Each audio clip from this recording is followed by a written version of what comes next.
লালিয়েছে। আউযু বিল্লাহি মিনাশ শাইতানির রাজিম।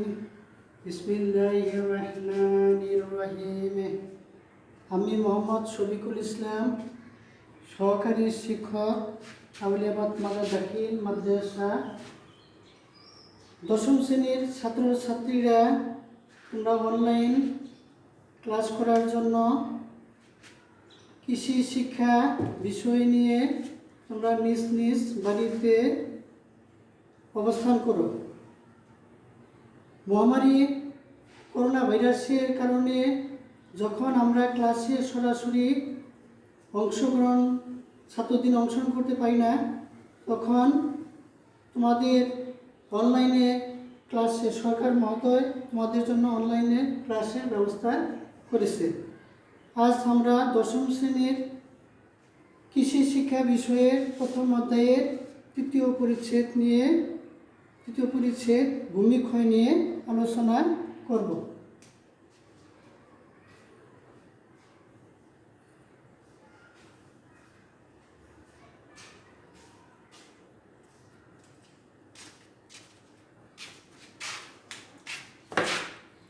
বিভিন্ন কারণে জমির মাটির উপরিভাগ হতে মাটির কণা চলে যাওয়াকে ভূমিক্ষয় বলে। ভূমিক্ষয় প্রক্রিয়ায় মাটির ক্ষয় হয় আর অপেক্ষাকৃত নিম্ন স্থানে গিয়ে জমা হয়। ভূমিক্ষয়ের প্রধান কারণগুলো হচ্ছে বৃষ্টিপাত, সমুদ্র স্রোত, ঘূর্ণিবার্তা, বন জঙ্গল পরিষ্কার করে চাষাবাদ, পাহাড়ের ডালে চাষাবাদ ইত্যাদি। ক্রমাগত বৃষ্টিপাতের ফলে মাটি যখন পানি শোষণ ক্ষমতা হারিয়ে ফেলে, তখন অতিরিক্ত পানি মাটির উপরের স্তরে কিছু মৃত্তিকা কণা বহন করে নিম্ন দিকে প্রবাহিত হয়। মাটি প্রবাহের ফলে ভূমির উপরে স্তরের মাটি আগলা হয় এবং ভূমিতে গিয়ে জমা হয়। তেমনি কষিত জমি হতে বায়ু প্রবাহের ফলে ধুলার আকারে মাটি দূরদূরান্তে চলে যায়। নদীর স্রোত নদীর তীরের পাড় ভেঙে মাটি অন্যত্র বহন করে নিয়ে যায় উচ্চরাঞ্চল গড়ে তোলে। মানুষ যখন বন জঙ্গল কেটে পরিষ্কার করে ফসলের আবাদ করে, তখন ভূমি উন্নত হয় আর গবাদি পশু বিচরণ করে, এতে ভূমি ক্ষয় হয়। একইভাবে পাহাড়ের জঙ্গল কেটে পাহাড়ের ডালে চাষাবাদ করে কৃষিকাজের ফলে জলস্রোত উপরের স্তরের মাটি উপত্যকায় পরিণত হয়। এখন আমরা ভূমিক্ষয় সম্বন্ধে আলোচনা করলাম যে ভূমিক্ষয় সাধারণত দুই প্রকার।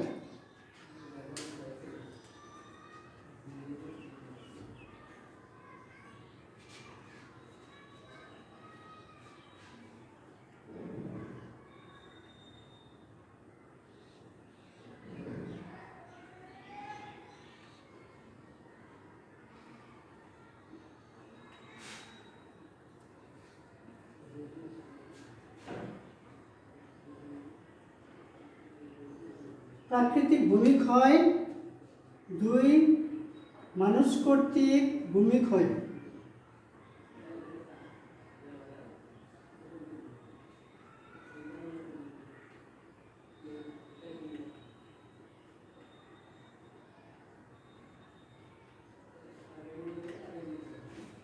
ভূমিক্ষয় দুই প্রকার পাইলাম আমরা। এখন প্রাকৃতিক ভূমিক্ষয় সম্বন্ধে আলোচনা করছি। প্রকৃতিতে ব্যাপকভাবে ভূমিক্ষয় হয়।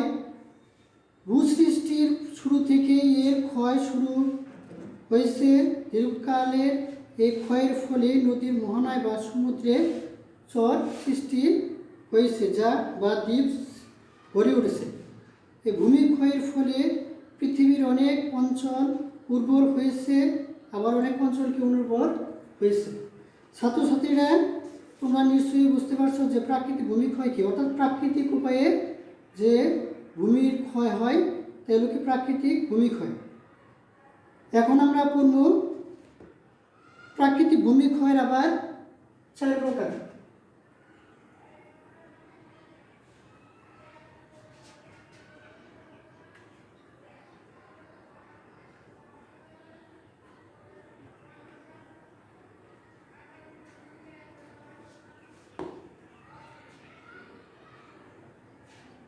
প্রাকৃতিক ভূমিক্ষয় 2 প্রকার। এক হলো বৃষ্টিপাতজনিত ভূমিক্ষয়।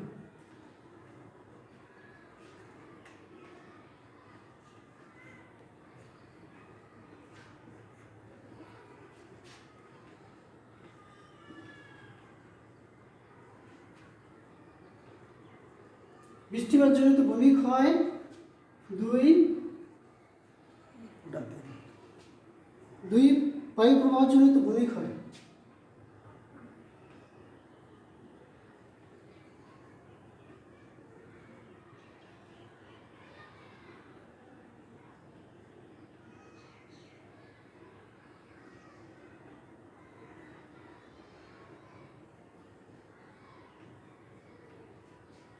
বায়ু প্রবাহজনিত ভূমিক্ষয় এক হলো বৃষ্টিজনিত ভূমিক্ষয়, বায়ু প্রবাহজনিত ভূমিক্ষয়। এখন বায়ু 2টা পাইলাম আমরা। বৃষ্টিপাতজনিত ভূমিক্ষয়। বৃষ্টিপাতজনিত ভূমিক্ষয় হলো বৃষ্টির পাতের কারণে বাংলাদেশে ব্যাপক ভূমিক্ষয় হয়। এই ভূমিক্ষয়কে নিচের 4টি শ্রেণীতে ভাগ করা যায়।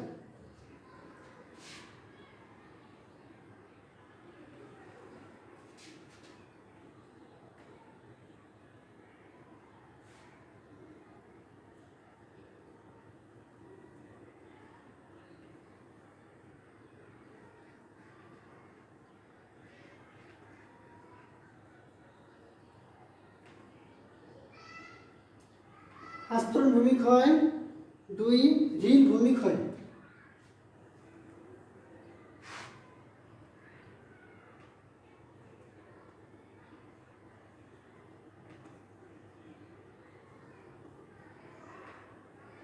তিন নালা বা গালি ভূমিক্ষয়।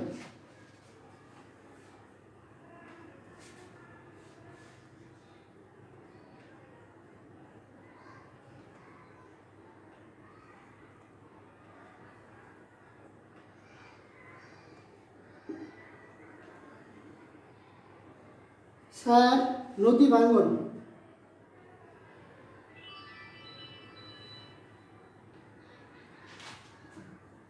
নদী ভাঙ্গন। আস্তরণ ভূমির সম্বন্ধে আমরা আলোচনা করি। 1 নম্বরে বৃষ্টিপাতজনিত ভূমিক্ষয়ের 1 নম্বর পয়েন্ট হলো আস্তরণ ভূমিক্ষয়। যখন বৃষ্টির পানি বা সেচের পানি উঁচু স্থান থেকে ঢাল বেয়ে জমির উপর নিচের দিকে প্রবাহিত হয়, তখন জমির উপরিভাগে নরম ও উর্বর মাটি কণা কেটে পাতলা আবরণের বা আস্তরণের মতো চলে যায়। একেই বলা হয় আস্তরণ ভূমিক্ষয়। আস্তরণ ভূমিক্ষয় হলো বৃষ্টিপাতের কারণে যদি জমির উপরের অংশ যদি উপরের স্তর বা উপরের অংশ যদি আগলা হয়, তার ফলে যে ভূমিক্ষয় তাকে বলে আস্তরণ ভূমিক্ষয়। 2 নম্বর পয়েন্ট হলো রিল ভূমিক্ষয়। রিল ভূমিক্ষয় 2য় পয়েন্ট হলো কি রিল ভূমিক্ষয়। রিল ভূমিক্ষয় আস্তরণ ভূমিক্ষয়ের 2য় ধাপ। প্রচুর বৃষ্টিপাতের ফলে পানি বেশি হলে জমির ঢাল বরাবর লম্বাকৃতি রেখা সৃষ্টি হয়, যা অনেকটা হাতের রেখার মতো। এই ছোট ছোট রেখা কালক্রমে দৈর্ঘ্য ও প্রস্থে বড় হতে থাকে। আমি চিত্রে রিল ভূমিক্ষয়ের ছবি ছাত্রছাত্রীদেরকে দেখাচ্ছি। তোমরা রিল ভূমিক্ষয়ের ছবি দেখো। 3 নম্বর পয়েন্ট হলো নালা বা গালি ভূমিক্ষয়। এই ভূমিক্ষয় আস্তরণ ভূমিক্ষয়ের 3য় ধাপ, অর্থাৎ রিল ভূমিক্ষয় থেকেই নালা বা গালি ভূমিক্ষয়ের উদ্ভব। দীর্ঘকাল ধরে রিল ভূমিক্ষয়ের ফলে এর ছোট ছোট নালাগুলো দৈর্ঘ্য ও প্রস্থে বৃদ্ধি পেতে থাকে, আর ফসলের মাটি ও বেশি ক্ষয় হতে থাকে। এক সময় এগুলো নর্দমা বা ছোট নদীর মতো দেখায়। বৃষ্টিপাতের পরিমাণ যত বেশি হবে, নালা বা গালি ভূমিক্ষয়ের পরিমাণ তত বেশি হবে। অর্থাৎ এর হলো কি, হিল ভূমিক্ষয়ের সাথে একটু নালাটা থাকবে, মানে অর্থাৎ গভীর গর্ত, মানে গর্ত বা রেখাটা থাকবে মোটা ধরনের বা বেশি ক্ষয়প্রাপ্ত হবে। 4 নম্বর পয়েন্ট আমরা আলোচনা করি নদী ভাঙ্গন। 4 নম্বর পয়েন্ট হলো কি, নদী ভাঙ্গন। নদী ভাঙ্গন বাংলাদেশের ভূমিক্ষয়ের একটি উল্লেখযোগ্য কারণ। বিশেষ করে দক্ষিণাঞ্চলে যে সমস্ত জেলা, যেমন সাতক্ষীরা, বরগুনা, চাঁদপুর, সিরাজগঞ্জ, গোয়ালন্দ প্রভৃতি অঞ্চলে প্রতি বছরই নদী ভাঙ্গনের শত শত জমি নদী গর্ভে বিলীন হয়ে যায়। বর্ষার শুরুতে কিংবা বর্ষার শেষে নদীতে প্রবল স্রোত সৃষ্টি হয়। এর ফলে নদী তীরে কৃষি জমি নদী গর্ভে বিলীন হয়ে যায়। আমরা মোটামুটি প্রাকৃতিক ভূমিক্ষয়ের কারণগুলো আমরা জানলাম। এখন আমরা পড়ব ওই মনুষ্য কর্তৃক ভূমিক্ষয়। অর্থাৎ আমরা ভূমিক্ষয়ের যে দুইটা কারণ পাইছিলাম, একটা প্রাকৃতিক ভূমিক্ষয়, একটা মনুষ্য কর্তৃক ভূমিক্ষয়। মনুষ্য কর্তৃক ভূমিক্ষয় সঙ্গে আমরা আলোচনা করব। মানুষের বাঁচার জন্য মনুষ্য কর্তৃক ভূমিক্ষয়।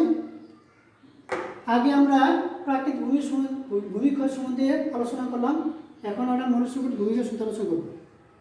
মানুষের বাঁচার জন্য খাদ্যের প্রয়োজন। খাদ্য উৎপাদনের জন্য মানুষ মাটিকে যথেচ্ছ ব্যবহার করে আসছে। কৃষি সভ্যতার সূচনা লগ্ন থেকে ভূমিকর্ষণ, পানি সেচ, পানি নিষ্কাশন ইত্যাদি কাজ কৃষিকাজের মূল অংশ। এই কাজগুলো দ্বারা মাটিকে প্রতিনিয়ত উৎপীড়ন করছে, ফলে ভূমিগুলো প্রাকৃতিক শক্তি তথা বৃষ্টি বাতাসের নিকট উন্মোচিত করছে। এখন আমরা প্রাকৃতিক ভূমিক্ষয় ছাড়াও প্রাকৃতিক ভূমিক্ষয়ের মধ্যে যে বায়ু প্রবাহজনিত ভূমিক্ষয়ের কথা বলা হয়েছে সে সম্বন্ধে আমরা আলোচনা করব। অর্থাৎ প্রাকৃতিক ভূমিক্ষয় দুই প্রকার, বৃষ্টিজনিত ভূমিক্ষয়, আসলে বায়ু প্রবাহজনিত ভূমিক্ষয়। বায়ু প্রবাহজনিত ভূমিক্ষয় গতিশীল বায়ু প্রবাহ কর্তৃক এক স্থানের মাটি অন্যত্র বয়ে নেওয়া প্রক্রিয়াকে বাত্যাজনিত ভূমিক্ষয় বলে। আমরা অনেক সময় যদি কখনো মাঝে মাঝে লক্ষ্য করি যে অনেক সময় কোনো স্থানে বাতাস যদি গরম হয়ে যায়, ওই স্থানে গরম স্থানের হালকা গরম স্থানে বাতাসটাকে গরম বাতাসটা উপর দিকে উঠে যায় এবং চারিপাশ থেকে শীতল ভারী বাতাস দখল করার ফলে সেখানে একটা ঘূর্ণনের মতো সৃষ্টি করে। এভাবে ঘূর্ণনের ফলে দেখা যায় উন্মুক্ত মাটির উপরের যে ধূলিকণা এবং উন্মুক্ত যদি মাটি থাকে, তাহলে দেখা যায় যে সে মাটিগুলো অন্যত্রকে বয়ে নিয়ে যায়। এর ফলেও কি বায়ু প্রবাহজনিত ভূমিক্ষয় হতে পারে। আমরা ভূমিক্ষয় সম্বন্ধে যা আলোচনা করলাম, ছাত্রছাত্রীরা তোমরা নিশ্চয়ই বুঝতে পেরেছ। এখন এই ভূমিক্ষয় সম্বন্ধে তোমাদের কাছে যদি কিছু প্রশ্ন করি যে ভূমিক্ষয় কি? ভূমিক্ষয় হলো প্রাকৃতিক কারণে বা বিভিন্ন যে প্রাকৃতিক কারণ বা অন্য কোন প্রাকৃতিক কারণে যদি কোনো স্থানের মাটি যদি অন্যত্র চলে যায়, তার ফলে যে ভূমিক্ষয় সেটাকে বলা হয় কি সেটাকে বলা হয় কি ভূমিক্ষয়। এভাবে আমরা ভূমিক্ষয় বলতে পারি, প্রাকৃতিক ভূমিক্ষয় হতে পারে। বা তারপরে আমরা যদি ধরি তোমাদের কাছে প্রশ্ন করি যে কি আস্তরণ ভূমিক্ষয় কি? আস্তরণ ভূমিক্ষয় যখন বৃষ্টির পানি বা সেচের পানি উঁচু স্থান থেকে ঢাল বেয়ে জমির উপরের দিকে নিচের দিকে প্রবাহিত হয়, তার ফলে যে ভূমির ক্ষয় হয় তাকে বলা হয় কি আস্তরণ ভূমিক্ষয়। অর্থাৎ ভূমির উপরের যে নরম অংশ চলে যায়, তার ফলে যে ভূমিক্ষয় সেটাকে বলা কি আস্তরণ কি ভূমিক্ষয়। রিল ভূমিক্ষয় যদি বলি যে প্রাকৃতিক ভূমিক্ষয়ের মধ্যে যে রিল ভূমিক্ষয় আছে, রিল ভূমিক্ষয় কি? রিল ভূমিক্ষয় হলো আস্তরণ ভূমিক্ষয়ের দ্বিতীয় ধাপ। প্রাকৃতিক শক্তি প্রভাবে যদি ভূমির মাটি যদি চলে যায়, বৃষ্টির মাধ্যম হতে পারে, প্রবল বেগে বৃষ্টির মাধ্যমে যদি মাটি চলে যায়, তার ফলে যে হাতের আঙ্গুলে রেখার মতো যে চিহ্ন দেখা যাবে, তা এটাকে বলে কি? এভাবে যে ভূমির ক্ষয়, এটাকে বলে কি রিল ভূমিক্ষয়। আচ্ছা ছাত্রছাত্রীরা, তোমাদের আমি কিছু প্রশ্ন তোমাদের হলো, তোমরা যদি ক্লাসটি ঠিক মতন বুঝে থাকো তাহলে তোমরা উপকৃত হবে, আর যদি না বুঝে থাকো তাহলে কি আমার সাথে তোমরা যোগাযোগ করবে। আর তোমাদের একটা বাড়ির কাজ দিয়ে শিক্ষার্থীরা দলগতভাবে ভূমিক্ষয়ের ক্ষতিকর দিক নিয়ে প্রতিবেদন তৈরি করবে এবং তার শিক্ষককে দেখাবে। আর মহামারী করোনা ভাইরাসের কারণে যেহেতু আমরা সরাসরি ছাত্রদেরকে ক্লাসে আমরা সংযুক্ত করতে পারতেছি না, এই জন্য তোমরা অনলাইনে প্রতিটি স্যারের ঘন্টা মনোযোগ সহকারে শুনবে এবং তা আয়ত্ত করার চেষ্টা করবে। আর করোনা ভাইরাসের কারণে তোমরা বিনা প্রয়োজনে কখনো বাইরে যাবে না। আর যদি প্রয়োজনে যেতে হয়, তবে তোমরা বাইরে থেকে আসার পর সাবান ডেটল দিয়ে হাত ধুবে এবং নিজেকে তোমরা সুরক্ষিত রাখবে। ছাত্রছাত্রীরা, তোমাদেরকে আবারও অসংখ্য ধন্যবাদ দিয়ে আজকের মতো পাঠ সমাপ্তি করলাম। বিষয়